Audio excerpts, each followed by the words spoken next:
Europe সফরে যখন France গেলাম, স্পেন গেলাম, ইতালি গেলাম, সবচেয়ে আশ্চর্য হয়েছে স্পেনে গিয়ে বিমানবন্দরে নামার পর আমার বুঝার মতো কোনো ভাষা চোখে পড়ে না।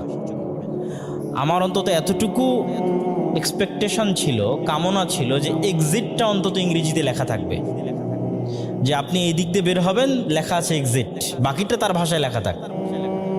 কিন্তু এমনও অনেক জায়গা পেয়েছি যেখানে এক্সিটটাও ইংরেজিতে লেখা নাই। আর বিমানবন্দরে তো যা দুই একটা ইংরেজি আছে, বাইরে বের হওয়ার পর আর কোথাও মাইলকে মাইল, কিলোমিটারকে কিলোমিটার ইংরেজির অস্তিত্ব খুঁজে পাওয়া যাবে না। আমাদের এয়ারপোর্টে নামলে আমাদের ডোমেস্টিকেও যারা দায়িত্বশীল তারাও অনেক চমৎকার ইংরেজি বলতে পারে। আর স্পেনের মাদ্রিদের ইন্টারন্যাশনাল এয়ারপোর্টে নামলেও যারা দায়িত্বশীল আছে সে ভালো ইংরেজি বলতে পারে না। তো ইতালিতে ইংরেজি নাই, ফ্রান্সে ইংরেজি নাই, স্পেনে ইংরেজি নাই। আমার তো মাথা ঘুরতেছে, চক্কর দিচ্ছে মাথা, যে ইংল্যান্ডে থাকা অবস্থায় মনে করলাম ইংরেজি সব কিছু, বাংলাদেশে থাকা অবস্থায় মনে করলাম ইংরেজি সব কিছু, ইন্ডিয়াতে থাকা অবস্থায় মনে করলাম ইংরেজি সব কিছু, সৌদি আরবে থাকা অবস্থায় ইংরেজি সব কিছু।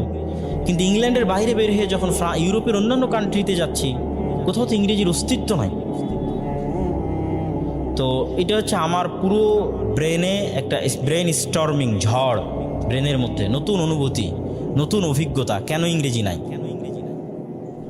তো ইউরোপের যে সমস্ত দেশ ইংরেজি বলে তারা বাদে আর কোনো দেশে গেলে আপনি ইংরেজি খুঁজে পাবেন না। এই জন্য আমাদের বহু ছেলেরা যারা ইংল্যান্ড বাদে অন্য দেশে মাইগ্রেট করে, এরা প্রথমে কাজে ঢুকতে এদের কষ্ট হয়, জার্মানি চলে যায়, তারপরে আলবেনিয়াতে চলে যায়, বুলগেরিয়াতে চলে যায়, এরকম অসংখ্য দেশে মাইগ্রেট করে ইউরোপের।